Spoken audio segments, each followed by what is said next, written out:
setiap kebenaran firman Tuhan itu boleh mengubah cara berpikir kami, mengubah sikap hati kami, dan pada akhirnya perilaku kami berubah. Tidak sama dengan dunia ini, tidak sama respon kami dengan kebanyakan orang, karena kami punya Tuhan yang perbuatannya besar dalam hidup kami. Terima kasih banyak ya Bapak. Segala puji, hormat, syukur kami naikkan hanya bagi Tuhan. Putra-putri Tuhan yang dicintai Tuhan katakan amin. Puji nama Tuhan, silakan duduk. Haleluya. Siapa yang setuju dengan saya, sepakat dengan saya bahwa hidup ini cuma sebentar. Ada amin ya? Iya. Dan dia dalam hidup ini kesulitan, masalah, pergumulan itu enggak jadi soal. Siapa yang sepakat dengan saya? Sepakatnya cuma mantuk ini. Itu namanya mantuk manis ya. Ya, mungkin dalam hati ya iya sih gitu ya. Tapi saya belum selesai kalimatnya ya. Bagi saya dalam hidup ini yang cuma sebentar ini, masalah, kesulitan, tekanan, ya persoalan, itu enggak jadi masalah. Pergumulan itu bukan soal. Selama saya mengalami Tuhan di dalam setiap peristiwa itu. Ada amin ya? Kalimatnya belum selesai ya. Jadi apapun boleh datang dalam hidup kita ini.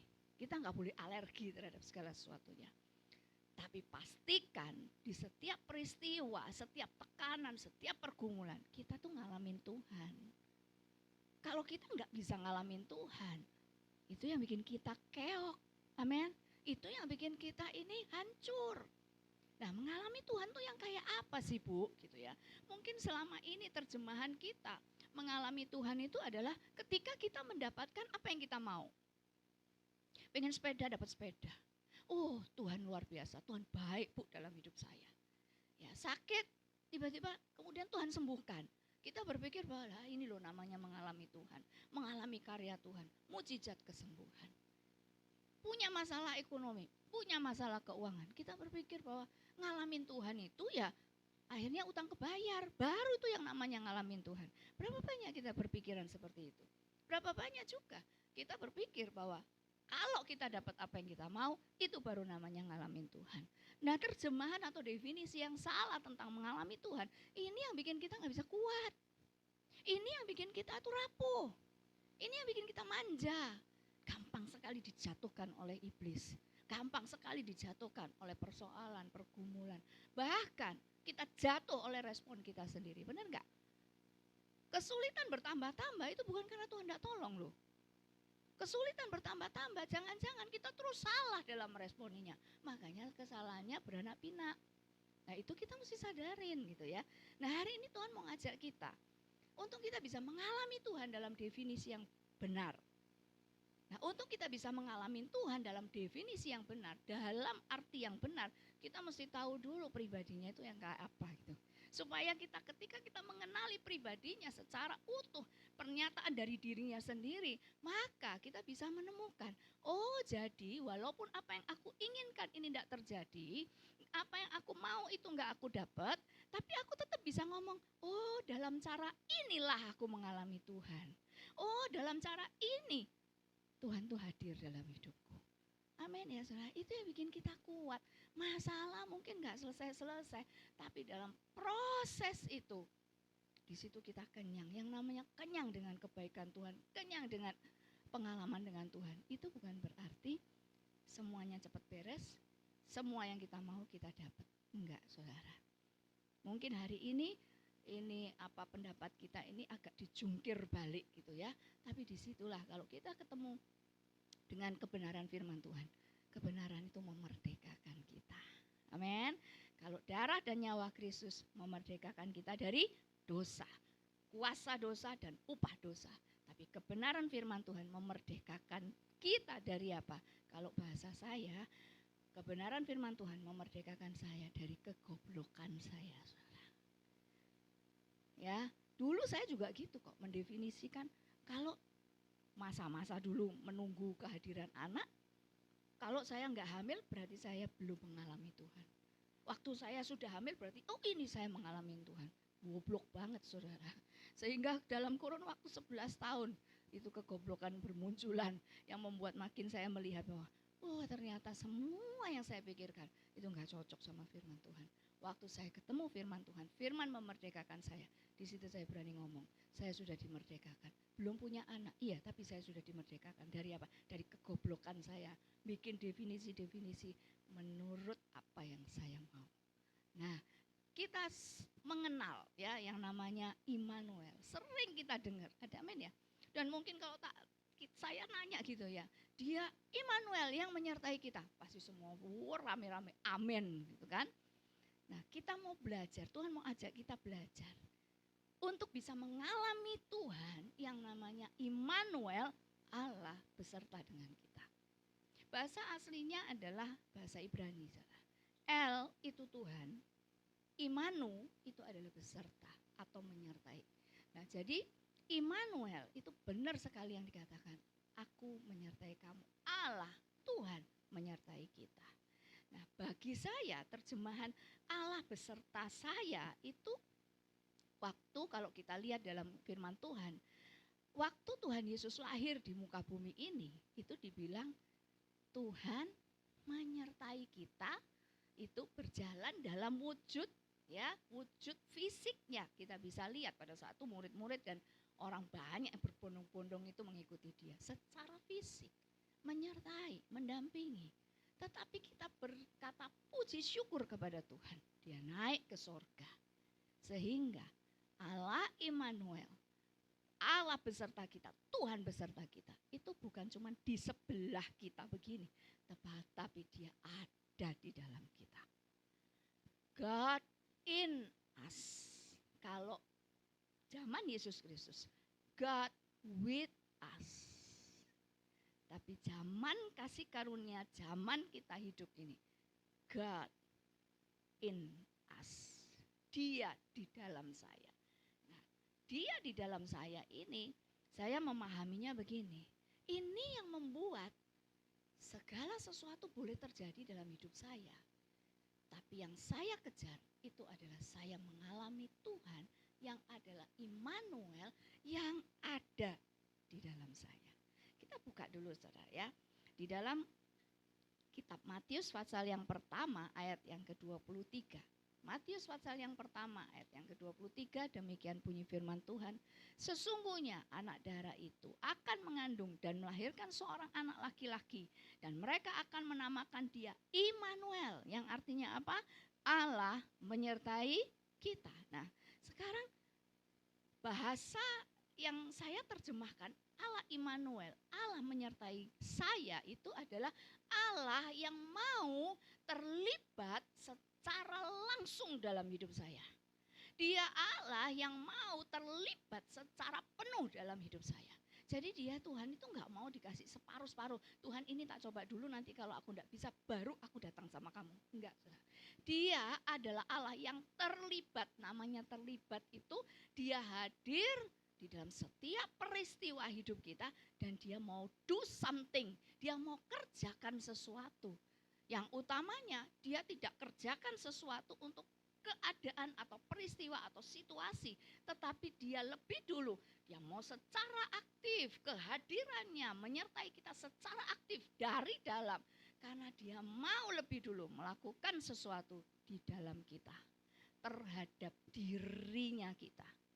Makanya seringkali semua yang di luar kita, masalah, persoalan, itu gak selesai-selesai, itu kayaknya kok Tuhan lama gak tolong-tolong ya. Karena Tuhan sedang mengerjakan yang di dalam lebih dulu. Ini satu kebenaran yang kita mesti terima.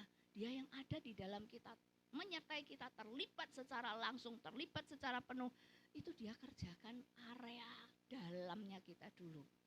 Baru dia akan pakai kita. Kalau kita ini sudah dikerjakan lebih dulu, dia akan pakai kita untuk dia menggerakkan kita, memimpin kita, menyelesaikan situasi yang di luar kita. Itu cara kerja Tuhan, saudara. Jadi kita gak bisa ngomong gini, Tuhan aku tak diem aja ya. Tuhan selesaikan semuanya. Pokoknya kalau sudah beres kembalikan ke aku Tuhan. Gak bisa, saudara. Kalau kita cuma nunggu Tuhan selesaikan semuanya, aku nunggu aja, pokoknya aku sembah Tuhan, puji Tuhan, ya ibadah sama Tuhan, udah cukup itu aja. Gak bisa, sampai kapanpun tahunan gak akan pernah selesai itu masalah. Tapi sadari dulu dia bekerja, dia mengerjakan kita dulu, baru dia pakai kita untuk menyelesaikan setiap situasi kita. Itu cara kerja Tuhan. Makanya di dalam firman Tuhan kita mengenal yang namanya kamu tuh rekan sekerjaku, kata Tuhan. Amin ya. Kita ini rekan sekerja Tuhan. Artinya, loh aku gak mau kamu nganggur. Kamu harus lakukan bagianmu. Dan nanti ada bagianku. Kapan itu ya batasannya bagianku dan bagian Tuhan? Yang saya tangkap selama ini begini. Apa yang kita sudah gak mampu lakukan, kalau kita sudah kerjakan yang terbaik yang kita bisa, mentok ketemu dengan tembok gitu. Itu batasan. Oh, ini bagian Tuhan. Itu titik di mana kita mesti let go. Itu titik di mana kita mesti serahkan sama Tuhan. Ada amin ya? Tapi kita sudah lakukan lebih dulu yang terbaik yang kita bisa. Ku tak akan menyerah pada apapun juga. Terus sebelum ku coba semua yang ku bisa, tetapi aku berserah kepada apa? Kehendak Tuhan. Itu cara kerja Tuhan. Allah Immanuel itu menyertai kita. Terlibat langsung, terlibat sepenuhnya, dan dia tidak mau ditinggalkan, saudara. Amin. Kita mau belajar satu peristiwa di dalam firman Tuhan, di dalam Hakim-Hakim. Saya mengambil kisah ini karena ini cukup mewakili gitu ya, untuk kita memahami keterlibatan Tuhan secara penuh dalam kehidupan kita. Hakim-Hakim pasal yang ke-6. Sekaligus kita akan melihat nanti modelnya manusia perjanjian lama dan modelnya manusia perjanjian baru berbeda harusnya gitu ya. Hakim-Hakim pasal yang ke-6 ayat yang ke-11 sampai ayat yang ke-12 lebih dulu ya.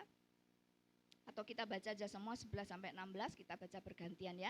Saya baca yang ganjil dan saudara semua putra-putri Tuhan baca ayat yang genap ya. Demikianlah bunyi firman Tuhan. Maka kau dengarlah apa yang mereka katakan. Sorry ini 6 ya, 6 pasal 6. Saya baca ayat yang salah, pasal 7. Oke. 6 ayat yang ke-11. Kemudian datanglah malaikat Tuhan dan duduk di bawah pohon tarbantin di Ofra, kepunyaan Yoas, orang Abiezer itu. Sedang Gideon, anaknya, mengirik gandum dalam tempat pemerasan anggur agar tersembunyi bagi orang Midian. Selanjutnya 12.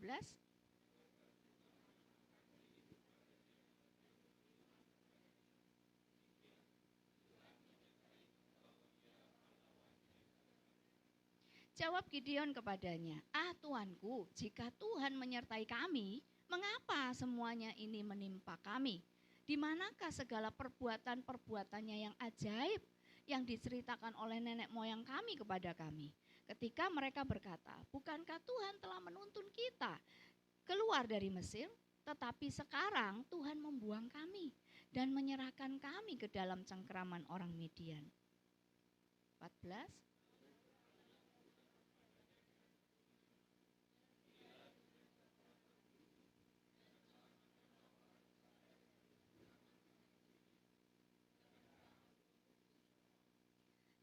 Tetapi jawabnya kepadanya, Tuhanku, dengan apakah akan kuselamatkan orang Israel? Ketahuilah kaumku adalah yang paling kecil di antara suku Manase, dan aku pun seorang yang paling muda di antara kaum keluargaku. 16.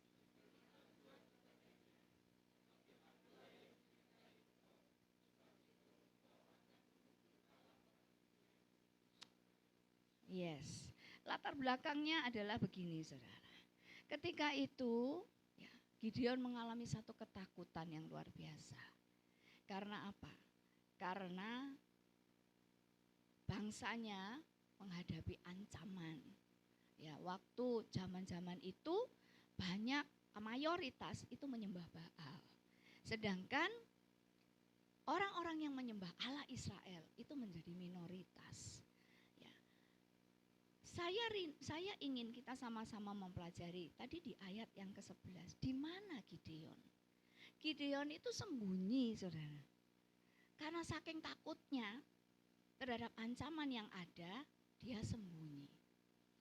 dalam sembunyinya itu berapa banyak ya kita kalau alami persoalan apa? Kalau nggak sembunyi lari dari kenyataan, gitu ya. Atau mencari solusi atau mencari pelarian.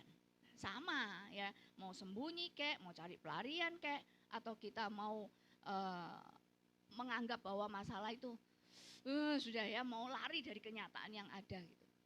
Itu sama, ketakutan asalnya atau ketakutan itu akarnya. Tetapi cara Tuhan mengingatkan Gideon itu yang luar biasa, saudara. Nah, waktu Gideon dihampiri oleh malaikat itu, waktu Gideon sembunyi, yang pertama kali malaikat tuh ngingetin Gideon tentang identitasnya. Dibilang ayat yang ke-11 tadi, ayat yang ke-12, Tuhan menyertai engkau. Ya, pahlawan yang gagah berani. Jadi yang pertama malaikat ini ngingetin, aku Allah Tuhan itu menyertai engkau. Dan terus yang kedua diingatkan, kamu adalah pahlawan yang gagah berani. Kenapa nyalimu ciut? Kenapa kamu sembunyi? Kenapa kamu lari dari kenyataan?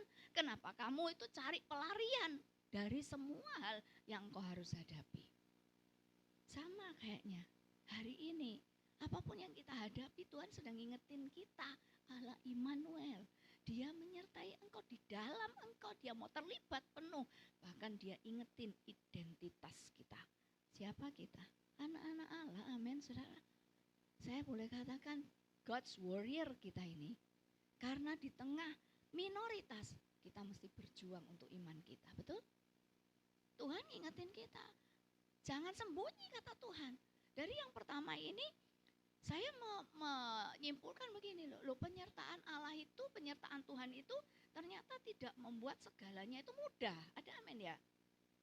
Tuhan tidak ngomong begini loh, sudah kamu tinggal di sini aja. Seringkali ayat itu kita pakai loh ya. Tuhan berperang ganti aku dan aku diam saja, gitu kan? Kamu tunggu di sini aja, tak selesaikan dulu ya. Nanti kalau sudah selesai tak kasih tahu keluar roh gitu. Enggak. Yang Tuhan lakukan pertama kali ngingetin jati diri kita, ngingetin siapa kita. Dan diingetin juga, aku ini menyertai kamu. Penyertaan Tuhan tidak membuat segalanya menjadi mudah. Tapi yang pasti, endingnya pasti indah. Ada amin saudara? Endingnya pasti indah. Nah di sini kita bisa melihat bahwa Tuhan itu enggak berjanji untuk melepaskan kita, membebaskan kita dari semua masalah, enggak loh.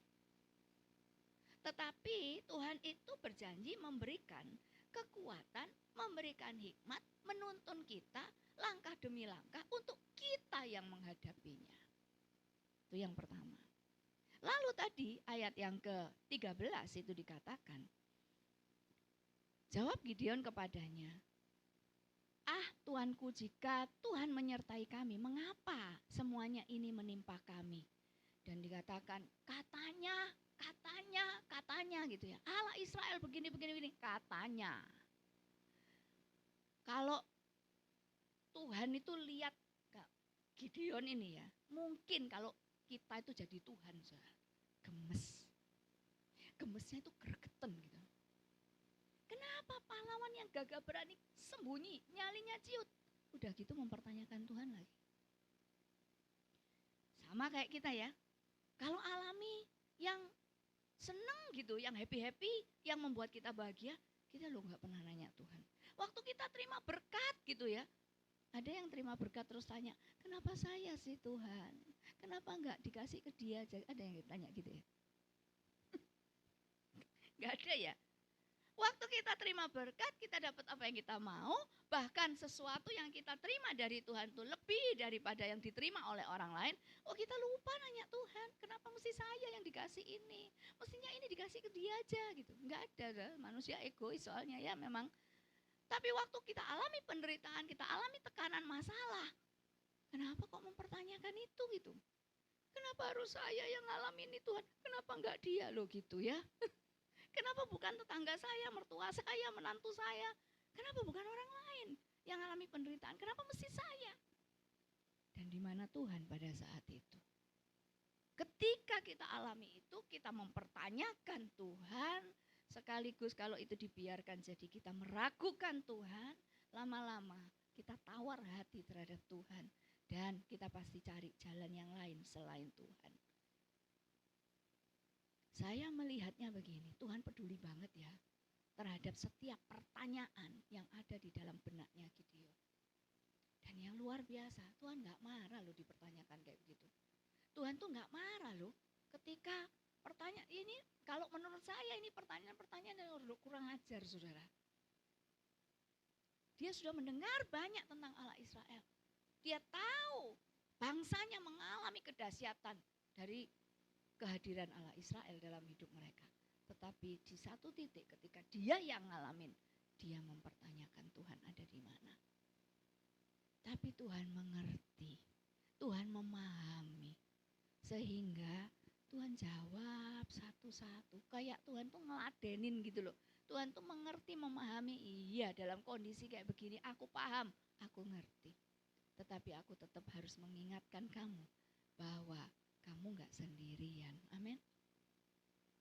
Aku menyertai kamu.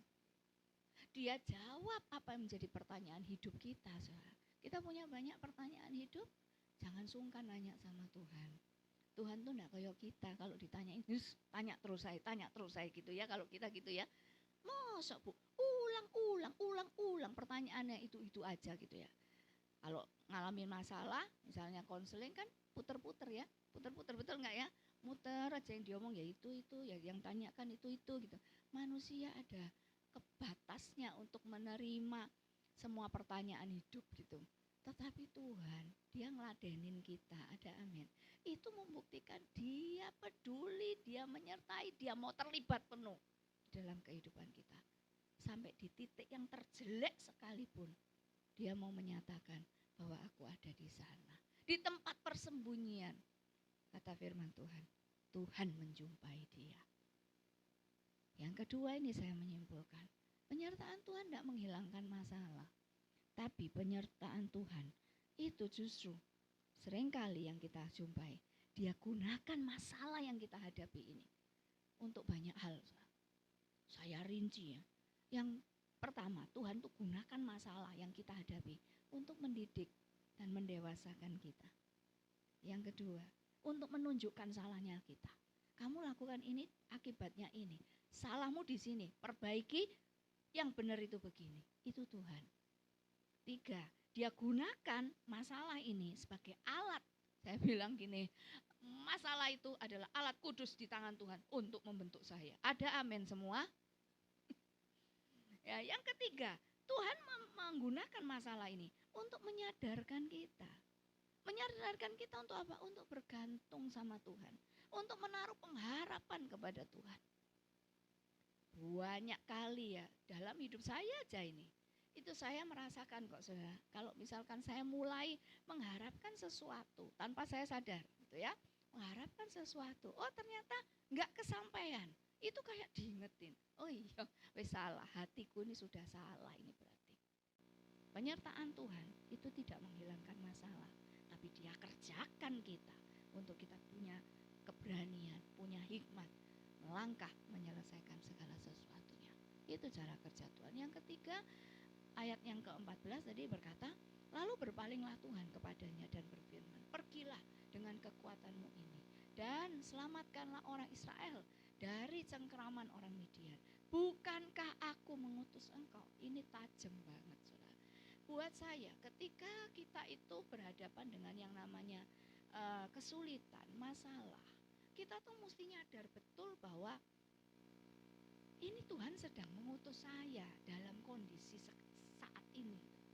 Jadi sebagai utusan Tuhan, itu kitanya ini mesti ingat gitu loh ya. Waktu kita menghadapi masalah, berada di dalam tengah-tengah masalah, bukan hanya kita diingetin bahwa Tuhan menyertai kita, bergerak di dalam kita, terlibat langsung sepenuhnya di dalam kita.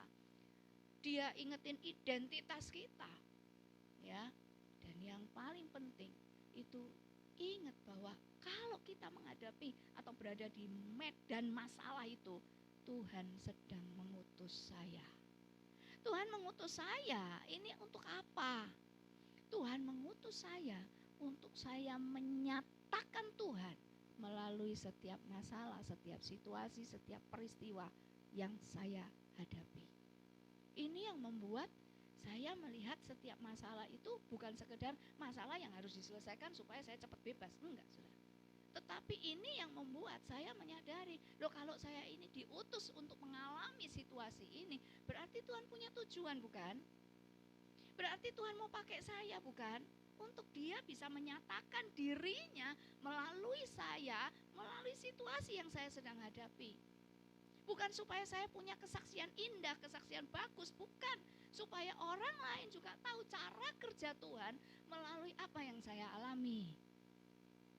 Amin ya. Bukan hanya orang dengar gimana caranya Tuhan nyelesain. Oh iya, punya masalah keuangan, akhirnya nggak punya lagi, akhirnya bebas, sekarang berkelimpahan. No, bukan itu. Tetapi yang Tuhan mau, waktu kita hadapi sesuatu, kita sebagai utusan Tuhan, itu Tuhan ingin kita menunjukkan, menyatakan, menceritakan. Ini loh cara kerja Tuhan. Seperti yang kesaksian saya tadi nih. Saya mau tunjukkan kepada saudara semua bahwa cara kerja Tuhan tuh kayak begitu. Kadang-kadang kalau dihalangi Tuhan, aja ngamuk, wis tah, percaya saya saudara. Karena dia mengerjakan yang di dalam.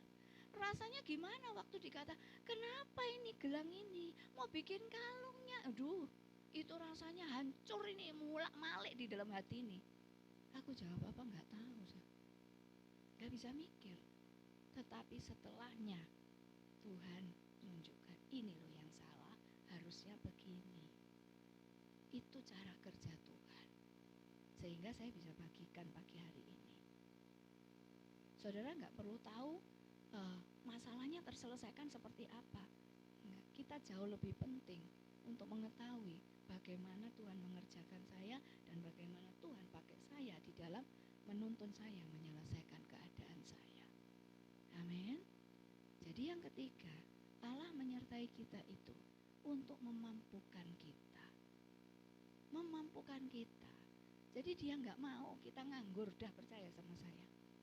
Kalau kita cuma berdoa, berpuasa, nunggu sampai masalahnya selesai sendiri, oh tambah lama sudah. Benar.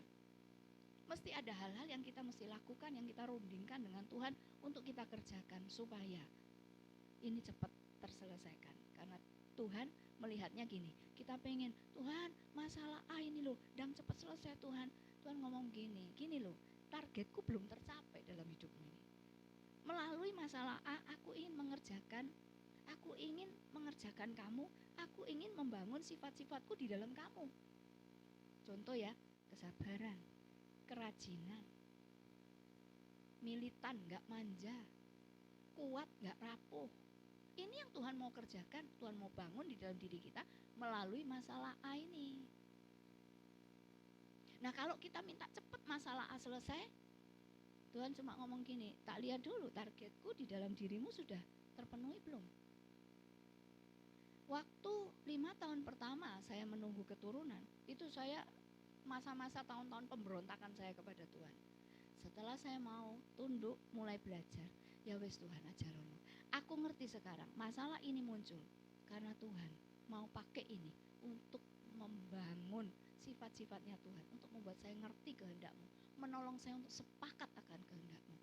Nah di 5 tahun yang kedua itu periode bahwa saya mulai belajar tunduk, koyok kerbau dicucuk hidungnya gini. Tuhan mau apa? Iya wes, iya. Dan disitulah 5 tahun kedua itu hikmat Tuhan tuh ngalir ngajarin segala macam. Segala macam Tuhan ajarin. Nah, di momen-momen itu Tuhan kok gini ya, ketika saya nyadarin, oh iya nggak boleh ya terlalu istilahnya kan kemarahan saya itu kan gini, saya ini kurang apa Tuhan? Kalau untuk melihara satu anak aja mosok nggak bisa sih kita ini? Bisa. Pelayanan loh, dua-dua sudah pelayanan loh. Saya pelayanan mulai umur 17 tahun loh. Mosok saya kurang Tuhan, apa ini? Nah, kan pola pikir yang seperti ini loh yang Tuhan mau kerjakan dulu. Dibenahi dulu gitu loh. Salah itu. Kalau tak terusin dengan pola pikirmu yang kayak begini, buyar hidupmu. Gitu loh Tuhan maunya. Jadi dia kerjakan dulu. Setelah saya memahami, oh Tuhan maunya gitu. Oh Tuhan maunya aku ini merdeka secara hati. Bukan mengharapkan dan memberhalakan anak keturunan. Enggak. Tapi Tuhan mau untuk saya tuh bisa sepakat Tuhan maunya apa. Kalau buat Tuhan, menurut Tuhan saya lebih baik tanpa anak, bisa nggak saya sepakat? Itu loh masalahnya, saudara. Sampai dia merdekakan sedemikian rupa. Ketika benar-benar saya sudah merdeka, punya anak ya oke, nggak punya anak ya oke gitu ya. Nggak langsung loh dikasih, tiba-tiba hamil gitu, enggak loh. Karena Tuhan mau lihat perubahan cara berpikir saya, perubahan sikap hati saya harus terlihat permanen lebih dulu. Sehingga pada benar-benar saya sudah tidak mengharapkan, tidak memikirkan, Tuhan baru kasih. Itu cara kerja Tuhan, saudara. Dia yang memampukan. Dan kalau saya senang di dalam 1 Korintus 9 ya, ayat yang ke-7 bagian A itu ngomong gini, ada enggak sih orang yang diutus perang itu dengan biayanya sendiri? Ada enggak, saudara? Itu namanya preman, ya kan?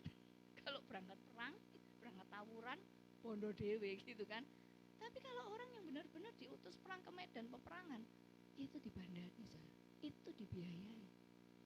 Sama, melihat masalah kita diutus untuk mengalami situasi itu. Ingat diri sendiri, saya ini a warrior-nya Tuhan, saya ini utusannya Tuhan. Dan melalui masalah ini, saya di backup sama Tuhan. Dalam masalah ini Tuhan backup saya. Dia pasti lengkapi saya dengan apapun yang saya butuhkan untuk saya bisa melewati dan menyelesaikan masalah ini. Sampai pada akhirnya Tuhan itu terlihat, dinyatakan cara kerjanya melalui apa yang saya alami. Yang terakhir, yang keempat. Itu sebabnya ada ayat yang ditulis begini ya, segala perkara apa? Yes, di mana? Dalam Dia yang memberi kekuatan kepadaku. Yang terakhir, ayat yang ke-16 dikatakan, berfirmanlah Tuhan kepadanya, tetapi akulah yang menyertai engkau. Dari awal ya, berapa ayat ini? Cuma ayat 11 sampai 16. Berapa kali Tuhan ngomong? Immanuel, Immanuel, Immanuel, Elengo, Immanuel gitu ya. 16 ditutup dengan begini, tetapi akulah yang menyertai engkau. Sebab itu engkau akan memukul kalah orang Midian itu sampai habis. Dan ingat cara kerja Tuhan. Kalau Dia bekerja, Dia gak pernah kerja setengah-setengah. Amin. Dia akan tuntaskan. Nah, yang dituntaskan itu apa? Yang dituntaskan itu adalah rencananya. Yang dituntaskan itu bukan keinginan kita. Waktu terakhir saya punya anak, oh iya ini berarti Tuhan sudah menuntaskan sehingga saya mendapat apa yang saya mau. Enggak, bukan begitu. Kalau Dia rencanakan saya punya anak, ya pasti ada anak itu. Kalau ternyata ini memang rencana Tuhan saya tidak memiliki keturunan, mau sampai kapan, mau sampai sekarang, ya Christopher tidak akan pernah lahir gitu loh, saudara. Jadi yang dituntaskan itu bukan keinginan kita. Yang dituntaskan, yang dinyatakan secara tuntas itu bukan apa yang kita mau, tapi rencana Tuhan, rancangan Tuhan yang tidak pernah gagal itu yang dituntaskan. Jadi jangan takut, jangan khawatir, tidak perlu memperbesar pertanyaan, tetapi jalani saja. Allah Immanuel, amin. Dia peserta kita, bukan Dia di sebelah kita, tidak. Dia Roh Allah yang ada di dalam kita. Mengalami masalah, ingat, aku diutus Tuhan ini di medan perang. Amin ya. Dia pasti backup saya. Dia pasti backup saya. Mengalami Tuhan berarti begini, mengalami seluruh keberadaan pribadinya. Waktu saya kurang hikmat, Dia lengkapi, Dia backup saya dengan hikmatnya. Waktu saya sudah lemes, sudah gak tahu harus berbuat apa, Dia tuntun saya. Ini loh Christine, mestinya jalannya ke sini. Ketika saya sedih, saya frustasi, persis kayak Gideon, sembunyi. Dulu saya awal-awal tahun menikah itu karena tidak punya anak, stres, frustasi, nggak mau ketemu orang, ketemunya cuma anjing, karena di rumah punya anjing. Ya, sahabat saya itu guguk, mau ketemu orang, nggak berani ketemu orang, nggak mau, pahit soalnya. Ya. Tapi justru disitulah Tuhan hadir dalam hidup saya, mendidik saya dan memampukan saya untuk melewati semuanya itu.